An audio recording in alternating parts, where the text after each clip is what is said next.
Welcome back. और यकीनी तौर पर आपने ये खुशखबरी जो है वो स्क्रीन से हमारी सुननी होगी। 92 न्यूज़ ने आपको बताया है कि वैक्सीन जो है चाइना से वो पहुंच गई है। नूर खान बेस पे जिस तैयारी की और जिस जहाज़ की आमद का इंतज़ार था वो इंतज़ार अब ख़त्म हुआ और वैक्सीन जो है वो वसूल कर ली। बिल्कुल जी, ये बड़ी अच्छी खबर है। हाँ, 5 लाख के तकरीबन डोजेज हैं जो कर ली गई हैं, रिसीव कर ली गई हैं और 2 डोजेज लगाई जाएंगी फी हेल्थ वर्कर को। तो 2.5 लाख हेल्थ वर्कर जो 4 लाख हमारे रजिस्टर हो चुके हैं उनको लग जाएगी। एक अच्छी खबर है। और आगे चलेंगे।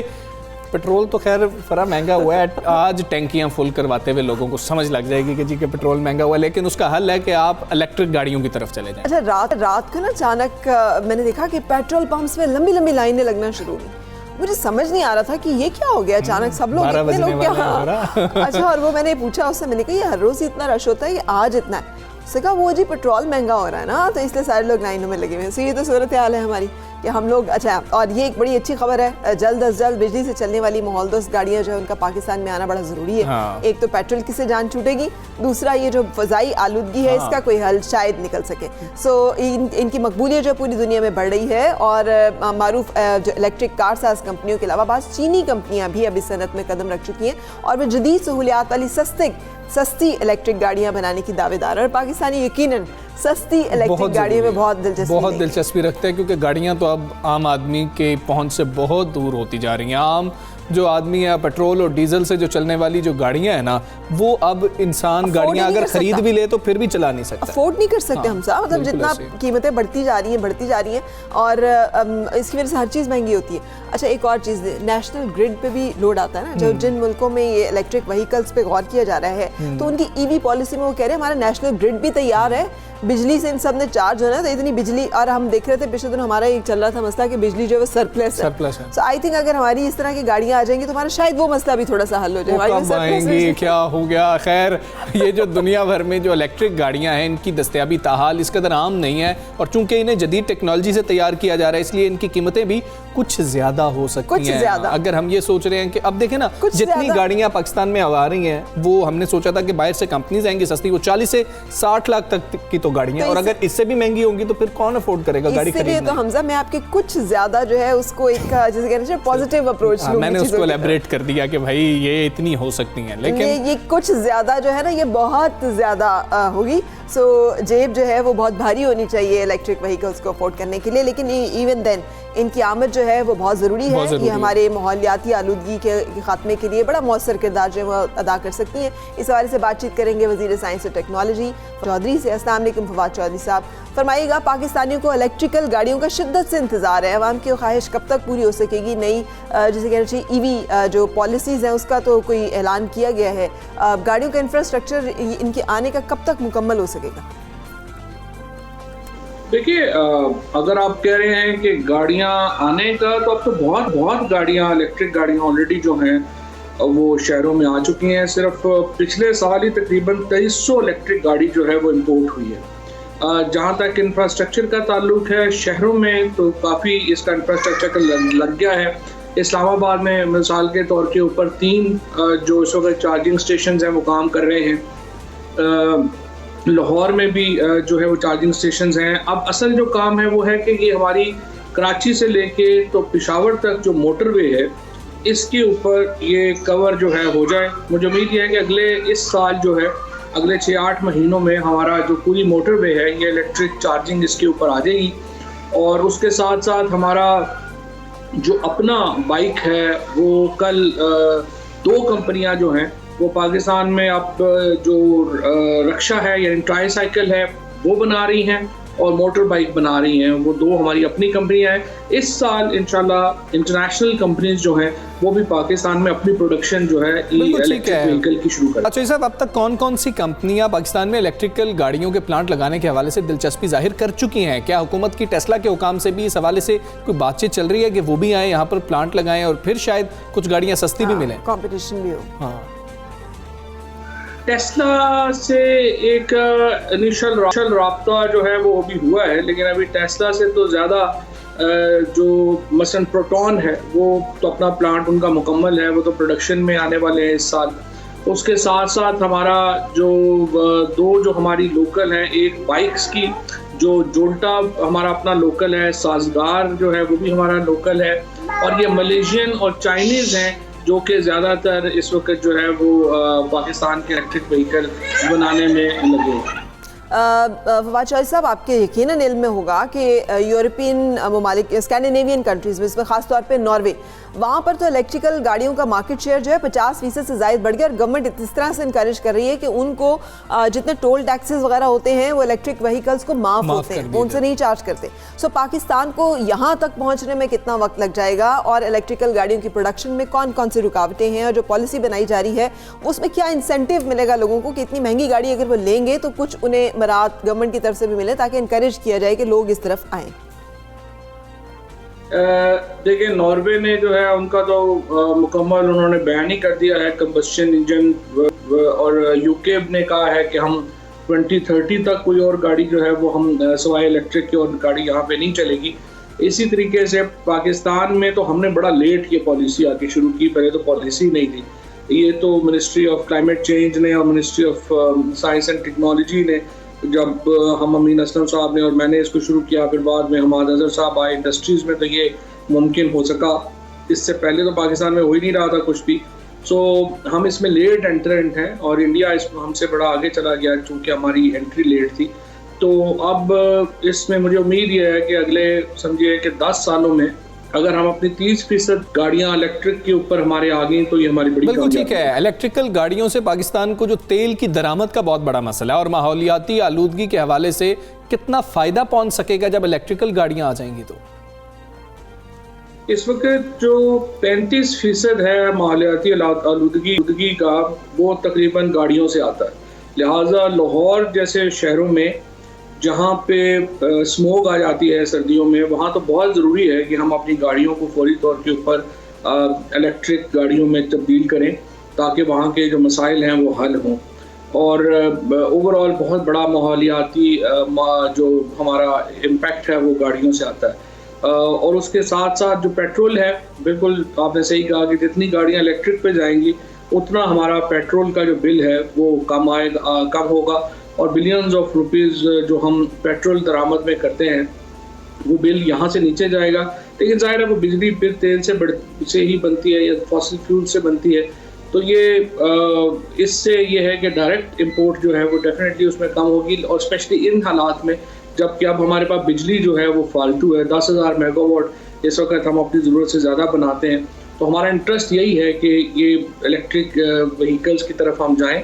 लेकिन इसमें अभी मुश्किलात जो असल आ रही हैं वो पॉलिसी लेवल के ऊपर है, जहाँ पर जो एग्जिस्टिंग इस वक्त कंबस्शन इंजन की गाड़ियाँ हैं उनकी जो इन्वेस्टमेंट्स हैं उनको प्रोटेक्ट करने के लिए एक बहुत बड़ी आवाज़ है, उनकी अपनी एक बहुत बड़ी लॉबी है और उस लॉबी को हटाना आसान नहीं था। अभी भी हमने बड़ी कामयाबी हासिल की है, लेकिन उम्मीद है मुझे कि इस साल हम ये चाहते हैं कि जो EDB बोर्ड है, जो हमारा इंजीनियरिंग डेवलपमेंट बोर्ड है, उससे इलेक्ट्रिक व्हीकल बोर्ड को अलहदा कर दिया जाए और हम इलेक्ट्रिक व्हीकल का अलहदा मैकेनिज़्म और उनकी रेगुलेटरी बॉडी बना सकें। हमने बना के अब इसको कैबिनेट में भिजवा रहे हैं, बाकी फैसला फिर जो कैबिनेट करेगी उसके मुताबिक आगे चलेंगे। लेकिन आगे जाने का वाहिद तरीका यही है कि हम इलेक्ट्रिक व्हीकल को हमारा जो एग्जिस्टिंग स्ट्रक्चर है जो कि कंबस्शन इंजन का एक बहुत बड़ी लॉबी है, उससे हम अलहदा कर सकें और इलेक्ट्रिक को एज एन इंडिपेंडेंट एक बोर्ड के हम मातहत कर सकें। वेरी ट्रू मिनिस्टर साहब, आपने बिल्कुल बजा फरमाया। ये सिर्फ इस डोमेन में नहीं बल्कि हर जगह मोनोपोली, माफियाज, डोमिनेंस, ये मार्केट कंट्रोल करने के एक बड़े जैसे कहना चाहिए हथकंडे रहे हैं पाकिस्तान में। तो वैसे भी 2 कंपनियों ने हाईजैक की रखी मार्केट, उन्होंने तो किसी और को आने नहीं दिया। तो अब आपके ख्याल में ये जो रिवायती गाड़ियों की पॉलिसी से जो रिवायती गाड़ियाँ बनाने वाली कंपनियाँ हैं पाकिस्तानी कंपनियों को, इनको एतराज़ात क्या थे और इनके इलेक्ट्रिकल पॉलिसी के हवाले से तहफ़्फ़ुज़ात क्या थे और आपने इनके तहफ़्फ़ुज़ात दूर किए हैं? अभी कहाँ तक पहुँचे हैं मामलात? और ये जो आप कह रहे हैं कि अलग बोर्ड इसका बनाया जाए which is very much workable, ये कहाँ तक पहुँचा मामला? काफ़ी तहफ़्फ़ुज़ात तो दूर किए हैं, लेकिन काफ़ी तहफ़्फ़ुज़ात जो है वो उनके मौजूद भी हैं। लेकिन देखें, इशू ये है कि ये जो गाड़ियाँ जो पाकिस्तान के अंदर इंसिस्ट कर रही हैं कि ये जो कंपनियाँ इंसिस्ट कर रही हैं कि पाकिस्तान के अंदर हम कंबस्शन इंजन के ऊपर ही अपनी टेक्नोलॉजी रखेंगे, वो बाहर की दुनिया में तो इलेक्ट्रिक के अपने गाड़ियाँ कन्वर्ट कर रही हैं, तो हमें एक तीसरी दुनिया के मुल्क के तौर पर ट्रीट किया जाता है, और जो नई टेक्नोलॉजीज़ हैं वो पाकिस्तान जैसे मुल्कों में आने से रोकी जाती हैं। तो कम से कम मेरा नुक्ता नज़र तो यही है कि हमें मॉडर्न दुनिया के साथ चलना है, फ्यूचर वर्ल्ड के साथ चलना है, और उसके लिए हमें इन लॉबीज़ को शिकस्त देनी होगी, और डेफिनेटली हमें अपनी जो एक इलेक्ट्रिक व्हीकल पॉलिसी है उसको और रोबस्ट करना चाहिए। मैं तो चाहता था कि इस साल हम इलेक्ट्रिक व्हीकल के ऊपर कस्टम्स ख़त्म कर दें, ताकि हमारा एक कल्चर डेवलप हो। लोगों को ज़रा गाड़ियाँ लेंगे तो यकीन आएगा कि ये गाड़ियाँ कामयाब हैं, और दूसरा ये कि फिर हमारा एक चार्जिंग स्ट्रक्चर और बाकी जो मैकेनिक्स हैं या उनका जो बाकी हमारा एक उससे जुड़ा हुआ मामला है वो सारा मुकम्मल हो जाए, फिर यहाँ पे बननी शुरू होंगी। सो हमें एक्चुअली तो मेरी रिकमेंडेशन तो ये है कि कस्टम्स फ्री कर देना चाहिए। बिल्कुल ठीक है, कस्टम फ्री कर देना चाहिए। बहुत ज़बरदस्त बात है, बहुत ज़बरदस्त बात है, क्योंकि हमें तो कीमत का मसला है। तो ये ज़रा बता दीजिए कि इलेक्ट्रिक जो गाड़ियाँ आएंगी उनकी कीमत तकरीबन क्या हो सकती है पाकिस्तान में? क्या आम पाकिस्तानियों की कुव्वत खरीद में होंगी या फिर अशराफिया के लिए गाड़ियाँ बनेंगी? टेस्ला तो सोचेगा भी ना आप, अगर आप सोच रहे हैं। नहीं नहीं, मैं किधर सोच रहा हूँ, अभी तो पूछ रहे हैं। जी चौधरी साहब, देखिए पूरी दुनिया में इलेक्ट्रिक गाड़ियों के ऊपर जो कस्टम्स ड्यूटीज़ हैं, जो रजिस्ट्रेशंस हैं, वो बहुत कम कर दी गई हैं, और उसके नतीजे में इलेक्ट्रिक गाड़ियों को फिजिबल जो है बनाया जा रहा है। दूसरी तरफ जिस तरीके से टेक्नोलॉजी आगे जा रही है, इलेक्ट्रिक गाड़ियों की जाहिर है कि जो सबसे बेसिक कंपोनेंट है वो उनकी बैटरी है। बैटरी की कीमत बड़ी तेज़ी से नीचे आ रही है, और इस साल के आखिर तक मुझे उम्मीद है कि बैटरी की कीमत में बड़ी और कमी आ जाएगी, जिसके नतीजे में इलेक्ट्रिक गाड़ियाँ बहरहाल सस्ती होंगी और हमारे पहुंच। ठीक है, वफाकी वजीर बराए science and technology Fawad Chaudhry साहब सुबह सवेरे पाकिस्तान से बात कर रहे थे, और जो वो सोच रहे हैं कि ये पॉलिसीज लाई जाएं वो बहुत अच्छी हैं, इम्प्लीमेंट हो जाए तो बहुत बेहतरीन काम हो बिल्कुल सही लाइंस पे सोच रहे हैं, बिल्कुल सही तजावीज़ दे रही हैं। लेकिन बात है कि हमारे मुल्क में जो मोनोपोलीज हैं, ये जो माफियाज हैं, ये जो लॉबीज हैं, ये नहीं होने देते कोई भी काम। सो देखना ये है कि गवर्नमेंट और खासतौर पर ministry of science and technology इस मामले से कैसे डील करेगी। और हमजा देखिए, जैसे बिजली की कीमत है ना, हर रोज़ हमें जो कीमत उसमें इजाफा हो जाता है, इसलिए कि जो सरप्लस बिजली है उसकी कीमत भी गवर्नमेंट को अदा करनी पड़ती है, वो हमारे बिल्स में आती है। बोझ तो पड़ना है ना। तो वो बिजली अगर कंज्यूम होना शुरू हो जाए, फिर जितने पैसे हम फिजाई आलूदगी और माहौलियाती आलूदगी के खिलाफ लड़ने में सर्फ करते हैं, उससे जितना नुकसान होता है, तो आई थिंक ये बड़ा एक अफोर्डेबल सोल्यूशन है। और हमारा जो पेट्रोल इंपोर्ट्स हैं वो भी बहुत ज़्यादा कम हो जाएंगी, उससे भी बहुत ज़्यादा फर्क पड़ेगा। हमें सब कुछ तो इंपोर्ट करना पड़ रहा होता है, हमारा अपना तो है नहीं। जब हो तो फिर तो खैर है ना कि अब ईरान क्या सोचे उस चीज़ के ऊपर, जब जिन लोगों के पास इतना अपना तेल मौजूद है वो सोचते ही नहीं। हमें सोचने की ज़रूरत है। खैर, हमें एक और चीज़ पर भी सोचने की ज़रूरत है, वो है T20 सीरीज़ के लिए जो हमने टीम सेलेक्ट कर ली है। सोचने की क्या ज़रूरत है, अब तो हमें जीतने की आदत हो गई है हमजा, अब तो हम इंशाल्लाह जीतेंगे। देखिए ना, एक फवाद आलम की सेंचुरी, यासिर शाह की बेहतरीन विकेटें और साद नुमान ने किया, और हमें आदत हो गई है। ढेर सारी दुआएं जो पूरी पाकिस्तानी कौम ने की कि या अल्लाह प्लीज ये दिन ना दिखाना कि अपने ही होम ग्राउंड के ऊपर अपनी ही टीम जो है वो अगर शिकस्त खा गई तो फिर हम किसको मुंह दिखाएंगे, कैसे मुंह दिखाएंगे। शायद सिलेक्शन कमेटी ने भी फरा जैसा ही सोचा कि हमें तो जीतने की आदत हो गई है, और ये टीम सेलेक्ट कर दिया जनूबी अफ्रीका के खिलाफ। T20 सीरीज के लिए 20 रुकनी कौमी स्क्वाड का ऐलान कर दिया गया है। आपको क्या रिजर्वेशन है? मोहम्मद हफीज नहीं है। अच्छा, और आप देखें, छक्का मारा न्यूजीलैंड के खिलाफ, 99 नॉट आउट रहे। न्यूजीलैंड में और अच्छा खेला कौन था? मोहम्मद हफीज को नहीं रखा, और वो दिल बर्दाश्ता भी हैं। उन्होंने ट्वीट भी किया, उन्होंने कहा अल्लाह सब्र करने वालों के साथ है। ये हालात आ गए हैं। आपने मोहम्मद आमिर के साथ क्या किया? आप शुएब मलिक की कमी हमें कितनी महसूस हुई न्यूजीलैंड में, और अब आपने मोहम्मद हफीज को भी ड्रॉप कर दिया। बिल्कुल सही। सो बदनाम जो होंगे तो क्या नाम ना होगा? आप डिस्कस कर रहे हैं ना पाकिस्तान क्रिकेट बोर्ड की पॉलिसीज़ को। सो बहुत ज़्यादा अंडर डिस्कशन है। डेफिनेटली ये जो T20 का स्क्वाड जो ऐलान किया गया है, इसके बारे में मुख्तलिफ राय आ रही हैं, लेकिन याद रहे कि ये मुख्तलिफ राय हमें टेस्ट टीम के जो स्क्वाड था उसके बारे में भी आ रही थी, और फिर जब जीत हो गई थी तो फिर सब चुप कर गए थे कि जब तक जब all is well that ends well. So let's hope कि हमारे जो एतराज़ात हैं वो अपनी जगह, लेकिन हमारी दुआएं अपनी टीम के लिए अपनी जगह। सो हम साबिक टेस्ट क्रिकेटर से बात करेंगे। उमर गुल साहब हमारे साथ हैं, क्या पूछना चाहेंगे इनसे? गुल साहब अस्सलाम वालेकुम, गुड मॉर्निंग। जो T20 स्क्वाड सामने आया है उसके बाद बहुत ज़्यादा जो है तनकीद भी हो रही है कि हमारे पास तो हार्ड हिटिंग बल्लेबाज की ज़रूरत थी, मिडिल ऑर्डर बड़ा वीक रह गया। हम आज़म खान के साथ क्यों नहीं गए? आज़म खान की बहुत ज़्यादा बात हो रही थी, होम ग्राउंड था, मौका दे दिया जाता। क्या विकेट कीपर थे इसलिए शामिल नहीं किया कि रिजवान तो हैं? देखिए, मेरे ख्याल से आज़म जिस तरह परफॉर्म कर रहा है अभी, जो डिफरेंट लीग में परफॉर्म कर रहा है, PSL में परफॉर्म कर रहा है, तो मेरा ख्याल से बड़ा एक अच्छा पर्सपेक्टिव है पाकिस्तान के लिए, पाकिस्तान क्रिकेट के लिए।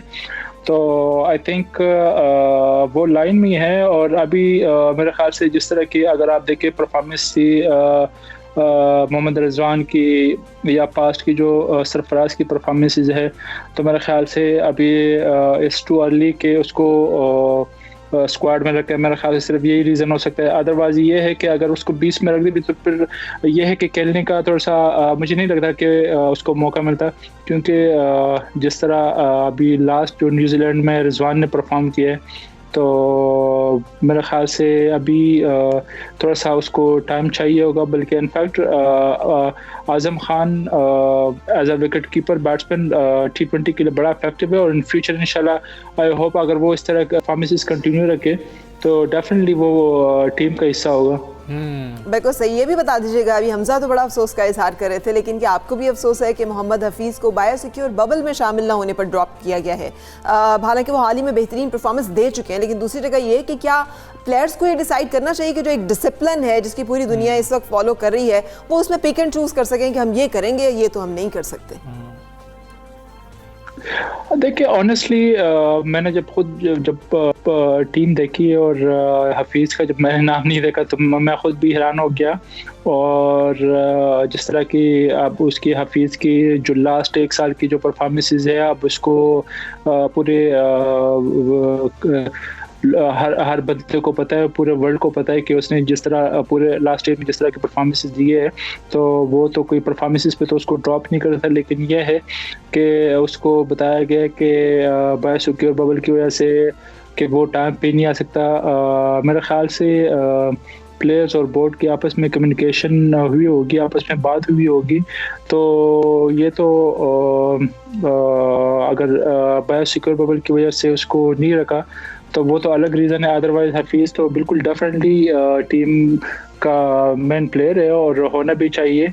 और जिस तरह हम बात कर रहे हैं ना कि प्लेयर्स को एक प्रोडक्ट बनाना, कि प्रोडक्ट को किस तरह बनाते हैं, जब तक आपके टीम में सीनियर प्लेयर नहीं होते, एक्सपीरियंस लड़का नहीं होता, तो नो डाउट हमारे जो T20 स्क्वाड अनाउंस हुआ है काफ़ी लड़के टैलेंटेड है। और जो सबसे अच्छी बात जो है कि जिन्होंने डोमेस्टिक में परफॉर्म किया है वो सारे लड़के ऑलमोस्ट जो 20 के जो स्क्वाड अनाउंस हुआ है उसमें है। और जिन लड़कों ने डोमेस्टिक में परफॉर्म किया है तो वो लड़के स्क्वाड में हैं।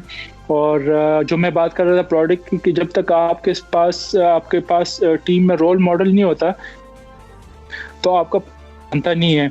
नो डाउट के टैलेंट है, लेकिन प्रोडक्ट को आने के लिए टीम में ड्रेसिंग रूम में आपका स्टार प्लेयर का होना ज़रूरी है, क्योंकि जब तक आपका एक रोल मॉडल नहीं होता तो आप तब तक आप जब आप पे प्रेशर आता है या मुश्किल टाइम आता है तो एक यंगस्टर के लिए बड़ा मुश्किल होता है कि वो आपस में, अगर आप देखें तो ऑलमोस्ट जितने भी लड़के हैं वो यंगस्टर है, सारे अभी टीम में आए हुए साल 2 साल से। तो ऐसा कोई इतने एक्सपीरियंस लड़के नहीं है कि वो जाके प्रेशर टाइम पे अपने सीनियर के साथ बात करे या सीनियर प्लेयर उसके पास आए ड्रेसिंग रूम में उसके साथ अपनी एक्सपीरियंस शेयर करे। तो जिस तरह पास्ट में जब हम टीम में आए थे तो काफ़ी बड़े प्लेयर्स थे, इंजी भाई वगैरह थे, यूसुफ भाई, यूनुस भाई, और ये सारे अगर आप बॉलिंग की बात कर लेते, शोएब अख्तर था उसमें, समी था, मोहम्मद जाहिद वगैरह, ये सारे थे। ठीक है, अब आपको इस सीरीज से तवक्को क्या है? जो टीम सेलेक्ट कर ली गई, पाकिस्तान T20 में जनूबी अफ्रीका को शिकस्त दे सकेगा इंशाल्लाह? और देखिए साउथ अफ्रीका कोई इतना इजी टीम भी नहीं है, और बिल्कुल होम पे हम एडवांटेज है, और हमारे जो लड़के हैं उनमें कैपेबिलिटी है कि वो हरा सकते हैं। और जहाँ तक साउथ अफ्रीका की बात करें तो उनके 4-5 जो सीनियर प्लेयर है वो रेस्ट कर रहे हैं, क्योंकि उनकी आगे सीरीज़ होने जा रही है ऑस्ट्रेलिया के साथ, तो उसके लिए कुछ उनके 4-5 जो सीनियर प्लेयर्स हैं उनको रेस्ट दे के वो वापस जा रहे हैं। तो मेरे ख्याल से ये भी पाकिस्तान टीम के लिए एक एडवांटेज हो सकता है कि जो उनके जो मेन जो एक्सपीरियंस लड़के वो टीम के साथ नहीं होंगे, दूसरे नए लड़के होंगे जो ज़्यादा T20 या इंटरनेशनल नहीं खेले हुए। तो मेरे ख्याल से एक्सपेक्टेशन तो यही है पाकिस्तान टीम से, ये इनको इजीली जीतना चाहिए T20 सीरीज। अच्छा उमर गुल, हमारी टीम जो है हमेशा से बॉलिंग अटैक की टीम रही है। आपके जाने के बाद से हमें स्पिनर भी चले मिल गए, हमें फास्ट बॉलर भी नज़र आ रहे हैं, यॉर्कर स्पेशलिस्ट अभी तक नहीं हम ढूंढ पा रहे हैं। आपके ख्याल में कौन से ऐसे बॉलर हैं जिनमें आपको अपना आप नज़र आता है और वो T20 में ज़्यादा विकेटें हासिल कर सकते हैं अगर उन पे फोकस किया जाए, तवज्जो दी जाए? तो देखिए ऑनेस्टली अभी जो हमारे पास जो लड़के हैं उनमें एबिलिटी है, जिस तरह शाहीन शाह है, हारिस रऊफ़ है और मोहम्मद हसनैन है, क्योंकि इनके पास पेस भी है, प्लस ये है कि T20 काफ़ी ज़्यादा खेल रहे हैं क्योंकि काफ़ी लीग्स है। हमारे डोमेस्टिक मैचेस भी अभी टूर्नामेंट हुआ है, प्लस इसके अलावा PSL वगैरह हो रहे हैं। काफ़ी लड़के हारिस रऊफ़ हो गए या दूसरे लड़के आप देखें डिफरेंट लीग्स में खेल रहे हैं। तो मेरे ख्याल से अभी तक तो उनको T20 का काफ़ी एक्सपीरियंस होना चाहिए और काफ़ी इनको आइडिया होना चाहिए। लेकिन स्टिल अगर आप यॉर्कर की बात करें तो बिल्कुल इस पे काम करना होगा, क्योंकि मैंने ख़ुद काफ़ी उस पर प्रैक्टिस की हुई थी और जब तक आप एक चीज़ की प्रैक्टिस नहीं करें तो आप उस पर अबूर हासिल नहीं कर सकते। जिस तरह मैंने बात की कि पेस की बात की तो हारिस रऊफ़ और हसनैन हो गया, या इवन जिस तरह के अभी डोमेस्टिक में शाहीन शाह ने जिस तरह यॉर्कर किए नए बॉल के साथ, पुराने बॉल के साथ, तो इन लड़कों में एबिलिटी है। बस सिर्फ ये कि इनको सेल्फ बिलीव होना चाहिए, अपने ऊपर ट्रस्ट करना चाहिए और जितने ज़्यादा हो सके यॉर्कर की प्रैक्टिस करें तो नो डाउट कि ये आगे फ्यूचर में पाकिस्तान के लिए ज़्यादा अच्छा परफॉर्मेंसेस और भी दे सकते हैं। और जो एक यॉर्कर की बात कर रहे हैं कि मेरे बात कोई इस तरह का नहीं है, बिल्कुल ठीक है, यॉर्कर की प्रैक्टिस करनी होगी। प्रैक्टिस करेंगे तो आप जो है परफेक्ट यॉर्कर मार सकेंगे, जिस तरह हम गुलडोजर कहते हैं। उमर गुल साहब, बहुत शुक्रिया आपका। सबसे पहले पाकिस्तान से एक टाइम था हमारे पास गूगली, यॉर्कर, सब कुछ था, दूसरे तीसरे, तो अब भी हमारे पास जरूरी है। वैसे आपको याद होगा ना, हम हैं पाकिस्तानी, हम तो जीतेंगे भी जीतेंगे। इसी के साथ हम ब्रेक पे चलते हैं और इंशाल्लाह जीतेंगे।